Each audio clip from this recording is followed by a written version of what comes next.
بسم اللہ الرحمن الرحیم۔ الاعراب اشد کفرا و نفاقا۔ اب آ گیا پہاڑی لوگوں کا معاملہ، پہاڑی استغفر اللہ دیہاتی، ہاں الاعراب دیہات میں رہنے والے، یہ دو قسم کے اعرابی، الاعراب نرے دیہاتی لوگ، اشد کفرن مرض اول ہے، زیادہ سخت ہوتی ہیں ادرو کفر اور نفاق کے، اور دوسرا مرض و اجدر ہو، اور زیادہ لائق ہوتے ہیں اس بات کے کہ نہ سمجھیں حدود ما انزل اللہ، حدود اس کی کہ نازل کیا اللہ نے۔ یہ حدود کیا ہیں؟ احکام۔ حدود کیا ہیں؟ احکام۔ حدود ما انزل اللہ، حدود احکام جو اللہ نے نازل کیے اوپر رسول کے، کیونکہ رسول پہ جتنے اوامر آئے، احکام آئے، وہ ایک درجے کے نہیں ہیں، تو منافق زیادہ لائق ہیں کہ وہ نہ سمجھیں۔ تمہیں کچھ بھی سمجھ نہیں آئی؟ نہیں آئی۔ اجدر زیادہ لائق ہیں وہ اعراب جو ہیں دیہاتی، کہ وہ اللہ اور اس کے رسول کے احکام کو سمجھ نہ سکیں۔ کون سے احکام؟ یہ فرض ہے، یہ واجب ہے، یہ سنت ہے، یہ مستحب ہے، یہ ہیں احکام الہی، ان کو اعرابی نہیں سمجھتے۔ کیا سن رہے ہو؟ یہ جو غیر مقلد ہیں، یہ کہتے ہیں جناب فرض، واجب، سنت، مستحب، مباح، یہ فقہا کی تقسیم ہے۔ ہم کہتے ہیں کلمۃ حق، اتنی بات حق ہے، اور پھر کہتے ہیں ہم اس تقسیم کو نہیں مانتے، ہم کہتے ہیں یہ جو تم کہتے ہو نا نہیں مانتے، یہ تمہارا کفر ہے۔ اب سمجھو کیسے کفر ہے۔ اس لیے کہ احکام جو منزل من اللہ ہیں، پوری امت متفق ہے صحابہ سے لے کے آج تک کہ ان احکام کے درجات میں تفاوت ہے، اور امت میں ایک آدمی بھی اس کا منکر نہیں ہے، صحابہ، تابعین، تبع تابعین، اور آج تک پوری امت اس بات پر متفق ہے کہ احکام ایک درجہ کے نہیں ہیں، ان میں کیا ہے؟ فرق ہے۔ مثال کے طور پہ قرآن پاک میں اقیم الصلاۃ آیا، نماز قائم کرو، ایک یہ امر ہے، اور ایک امر قرآن میں آیا فاصطادوا، جب تم شکار سے فارغ ہو جاؤ تو اپنا احرام سے فارغ ہو جاؤ، اب تم شکار کرو۔ ہمارا سوال ہے کہ کوئی دو ٹنگوں والا گدھا ہمیں بتاؤ کہ جو ہمیں یہ فرق کر کے دے کہ اقیمو والا امر وہ بھی امر ہے، فاصطادوا والا یہ بھی امر ہے، دونوں قرآنی امر ہیں، اب وہ ذرا بتائے کہ ان دونوں میں فرق نہیں ہے۔ کیا خیال ہے آپ کا؟ تو میں نے جو کفر کی بات کی ایسے نہیں کی، پوری امت کا رستہ چھوڑنے والا ہے۔ من یشاقق الرسول من بعد ما تبین له الہدی ویتبع غیر سبیل المؤمنین نولہ ما تولی ونصلہ جہنم وساءت مصیرا۔ یہاں دو باتیں ہیں، ایک ہے نفس مسئلہ، آج آپ کے خیبر پختونخوا میں بھی اس پہ بڑی باتیں ہو رہی ہیں، لیکن افسوس یہ ہے کہ خیبر پختونخوا میں جو بھی مسئلہ نکلتا ہے تنقید کی کوئی نہیں ہوتی، نہ منہ نہ متھا، اور یہ بھی نہیں پتا کہ ہم نے لڑنا کیسے ہے اور بات کرنی کیسے ہے۔ اب ذرا سمجھ لو یہ بات کہ ایک ہے نفس مسائل میں تفاوت، احکام میں یہ منصوص قطعی ہے، اور اس کا منکر کافر ہے۔ اگر کوئی کہتا ہے نا کہ اقیم الصلاۃ کا جیسے امر ہے اسی طرح فاصطادوا دونوں ایک درجے کے ہیں، سمجھے نہیں سمجھے؟ یا ایک آدمی کہتا ہے کہ دیکھو جی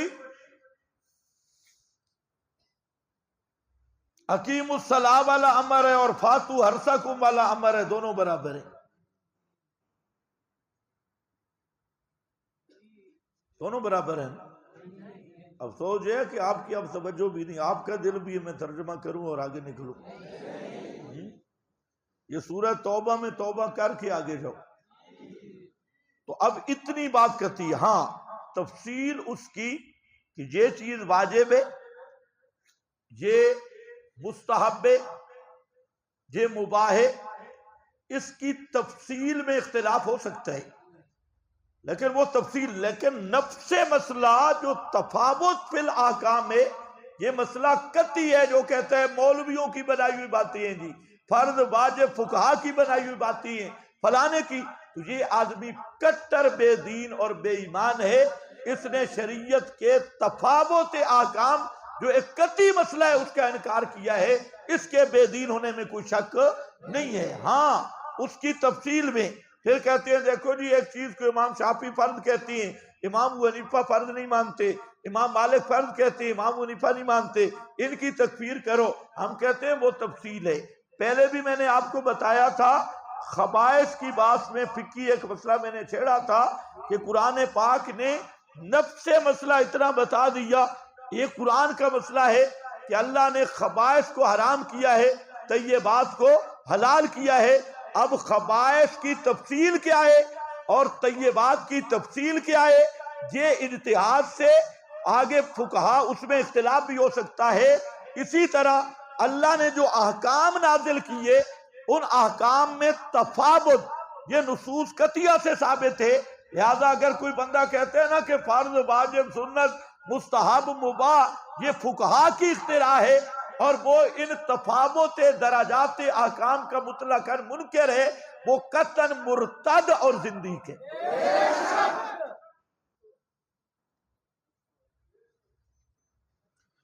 بے شک تم نے کہہ دیا لیکن سمجھ الحمدللہ کوئی نہیں آیا. میں نے کیا کہا, یہ جو غیر مقلد شیاطین ہیں, اب یہ تو ویسے شیطان ہیں, انہوں نے تو اپنی کتابیں بھی کبھی نہیں پڑھی.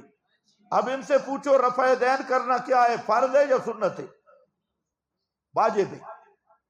ان سے پوچھو, ان سے یہ رکوع جاتے رکوع سر اٹھاتے, یہ رفع دین کرنا کیا چیز ہے, فرض ہے واجب ہے سنت ہے, کیا ہے, اور سجدوں کا رفع دین کیا ہے.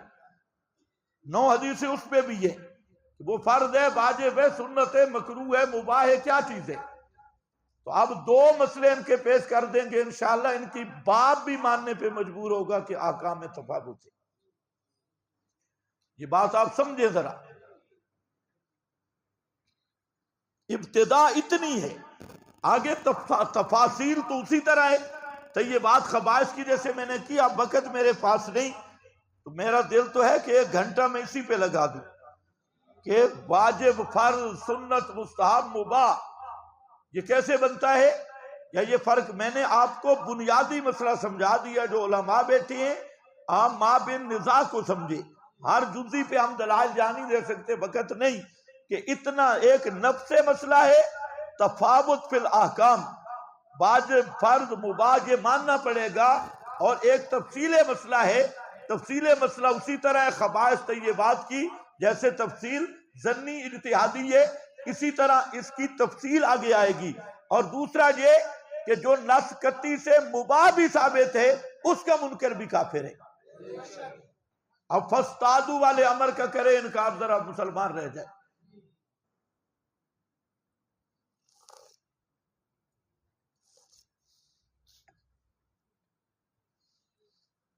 رہ گی یا ائمہ کا اختلاف, وہ تفصیل بھی ہے, وہ نفس مسئلہ میں نہیں, نفس مسئلہ متفق علیہ. یعلم حدود ما انزل اللہ علی رسولہ واللہ علیم. اللہ خوب جانتے ہیں, جہاں اللہ نے فرمایا یہی جو منافق دیہاتی ان پڑھ چبل اکھڑ قسم کے ہیں ان کے لیے زیادہ لائق ہے کہ وہ احکام کا تفاوت نہ سمجھیں. تو معلوم ہوتا ہے کہ یہ جو کہتے ہیں نا کہ احکام میں کوئی فرق نہیں, فرض واجب سنت مستحب مباح مولویوں نے بنائے ہوئے ہیں, تو قرآن ان پہ فتویٰ لگا رہا ہے اشد کفرا و نفاقا واجدر اللہ یعلم حدود ما انزل اللہ علی رسولہ واللہ علیم حکیم.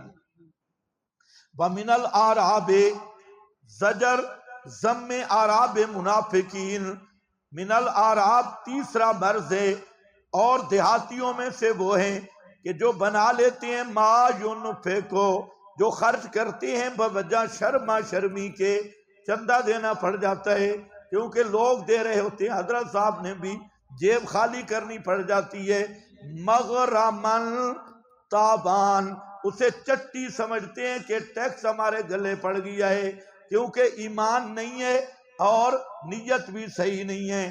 وَيَتَرَبَّصُ بِكُمْ، اور چوتھا مرض یہ ہے، پہلا مرض تھا اشد و کفرن، دوسرا مرض تھا اجدارو، مرض ثانی، اور تیسرا مرض کیا ہے؟